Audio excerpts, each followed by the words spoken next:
बुद्ध का एक शिष्य बुद्ध के संदिग्ध में 6 वर्षों से था। वो एक दिन महात्मा बुद्ध के पास आया और बुद्ध से कहा, हे बुद्ध, मुझे आपके पास है 6 साल हो गए। मेरे बाद कितने शिष्य आए, उन्हें आपने इस बीच किसी एक दिशा में ज्ञान देने के लिए भेजा, लेकिन मुझे अभी तक नहीं भेजा। क्या मुझे अभी तक बुद्धत्व प्राप्त नहीं हुआ? बुद्ध मुस्कुराए और बोले, यह तो तुम्हें खुद समझना होगा कि तुम्हें बुद्धत्व प्राप्त हुआ है या नहीं। शिष्य बोला, हे बुद्ध, आपने मुझे इन 6 सालों में जो भी उपदेश दिया, मुझे वो सब याद है। आपकी बताई एक एक बात मुझे याद है। आप मुझसे भी पूछ सकते हैं, मैं आपको हर उत्तर देने के लिए सक्षम हूं। आप मुझे एक मौका तो दे, ताकि मैं किसी भी दिशा में जाकर लोगों को आपके ज्ञान के बारे में भी बता सकूं। बुद्ध ने कहा, ज्ञान की बातों को याद रखने से कुछ नहीं होता।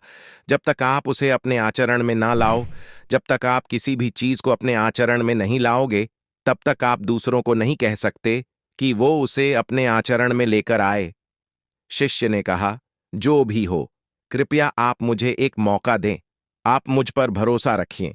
मैं सभी को अपने ज्ञान से प्रभावित कर सकता हूं। मैं लोगों को ऐसी बातें बता सकता हूं जिससे उनके जीवन में शांति आएगी और वो शांतिपूर्ण अपना जीवन जी सकेंगे। बुद्ध ने कहा, अभी तुम तैयार नहीं हो। जब तुम तैयार हो जाओगे, मैं तुम्हें खुद सही मार्ग पर जाने के लिए कहूंगा। शिष्य ने कहा, क्यों बुद्ध, आपने मुझे इन 6 वर्षों में इतना भी ज्ञान नहीं दिया जिससे मैं लोगों को प्रभावित कर सकूं। बुद्ध ने कहा, ठीक है, तुम पूर्व दिशा की तरफ जाओ। वहां तुम्हें एक गांव मिलेगा, उससे तुम भिक्षा मांगकर लाओ और वहां के लोगों को अपने ज्ञान से मदद करना। कल सुबह तुम वहां अकेले जाना और शाम को आकर मुझे बताना तुमने कैसे वहां के लोगों की मदद की। वह शिष्य ये सब सुनकर बेहद खुश हो गया और बुद्ध का आशीर्वाद लेकर चला गया। और वह रात भर ध्यान समेटता रहा और मन ही मन सोच रहा था कि मैं कल ऐसे ज्ञान की छाप छोड़ूंगा कि वहां के लोगों के साथ बुद्ध भी मुझसे प्रभावित हो जाएंगे। सुबह उठकर, ओ महात्मा, बुद्ध को प्रणाम करने गया। उन्हें प्रणाम कर वह पूर्व की तरफ निकल गया। शाम को जब वह वापस आया तो बुद्ध ने देखा कि उस शिष्य के माथे पर चोट लगी है और खून बह रहा है। बुद्ध ने उसे पट्टी की और पूछा, तुम्हें यह चोट कैसे लगी? शिष्य ने कहा कि बुद्धि वहां के लोग बेहद दुष्ट हैं, उन्हें जरा भी बुद्धि नहीं है। मैं उस गांव में भिक्षा लेने गया, पर किसी ने मुझे भिक्षा नहीं दी। सब मुझे गालियां दे रहे थे। एक व्यक्ति ने तो मुझे भी भिक्षा तो दी, लेकिन नीचे फेंक कर और कहा, इसे उठा लो। मैंने उन्हें काफी समझाया, लेकिन वह मेरी बात सुनने को तैयार ही नहीं थे। उल्टा उन्होंने मेरे साथ हाथापाई की, जिससे मुझे चोट लग गई। हे बुद्धाप, मुझे दूसरी जगह भेजें, जहां के लोगों में बुद्धि हो, इस तरह ना हो। बुद्ध उसकी बात सुनकर मुस्कुराए और बोले कि अगर तुम्हें दूसरे गांव में भी ऐसे ही लोग मिले, तब तुम क्या करोगे? शिष्य ने कहा, हे बुद्ध, ऐसे लोगों को कोई ज्ञान नहीं दे सकता। वह लोग अज्ञानी हैं, उन्हें कौन समझाए? बुद्ध ने कहा, वह लोग अज्ञानी नहीं, बल्कि ज्ञानी हैं। उनके पास बहुत बुद्धि है, परंतु उनके पास खुद का ज्ञान है। अब अगर तुम किसी दूसरे के ज्ञान को चोट पहुंचाओगे, तो वह कुछ तो कहेंगे ही। तुम्हें ऐसे लोग हर जगह मिलेंगे, तब तुम अपना ज्ञान उन्हें कैसे दोगे? बुद्ध ने शिष्य को कहा कि आज तुम आराम करो, कल शाम को मेरे पास आना। शिष्य बुद्ध को प्रणाम करके चला गया। अगली शाम जब वह वापस बुद्ध के पास आया, तब वहां एक और बुद्ध का शिष्य मौजूद था। उनके हाथ में चोट लगी हुई थी। बुद्ध ने उस शिष्य के हाथ पर चोट देख उस पर पट्टी की और उस शिष्य से पूछा कि तुम्हें यह चोट कैसे लगी? शिष्य ने कहा, हे बुद्ध, आपने पूर्व के गांव में मुझे जाने के लिए कहा था, वहीं मुझे यह चोट लगी।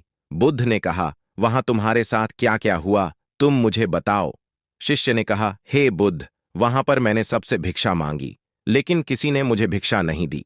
एक व्यक्ति जिसने भिक्षा दी थी, उसने भी वह मुझे जमीन पर फेंक कर दी और कहा, उसे उठा लो।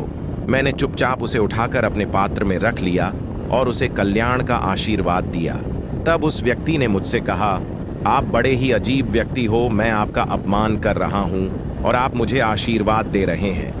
मैंने उनसे कहा कि आप धनी हैं, आपने मुझे दान दिया है, इसलिए मैं आपको आशीर्वाद दे रहा हूं। फिर वहां से मैं आगे गया तो कुछ लोगों ने मुझे वहां से जाने के लिए कहा। उन्होंने मुझे कुछ अपशब्द कहे और मुझ पर कुछ पत्थर फेंके, जिससे मुझे चोट लग गई। जब मैं वापस आ रहा था तब मैंने एक माँ को रोते हुए देखा। वह अपने बीमार बच्चे को लेकर चिंतित थी। मैं तुरंत जंगल से जाकर उसके लिए जड़ी बूटी ले आया, लेकिन वहां के लोग मुझे जड़ी बूटी देने नहीं दे रहे थे। फिर मैंने उनसे विनती की कि वह मुझे उस बच्चे का इलाज करने दें। उसके बाद वो जैसा कहेंगे मैं ठीक वैसा ही करूंगा।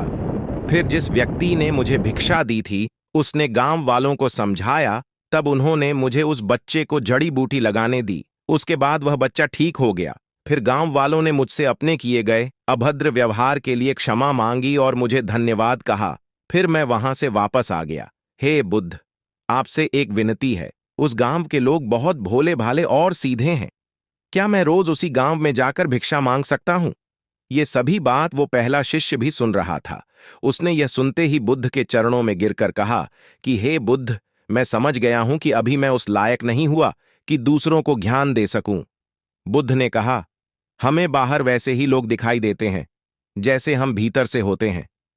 जब तक हम स्वयं को नहीं बदलते तब तक हम किसी को भी नहीं बदल सकते। खुद में परिवर्तन करना बेहद जरूरी है। कोई भी बात बताने से पहले उसे आचरण में लाना बेहद जरूरी है, क्योंकि आचरण में लाई हुई चीज को बताना, समझाना बहुत आसान होता है और उसे लोग बेहद आसानी से अच्छे से समझ पाते हैं। दोस्तों, आपने क्या सीखा? इस पोस्ट से जरूर बताएं निष्कर्ष।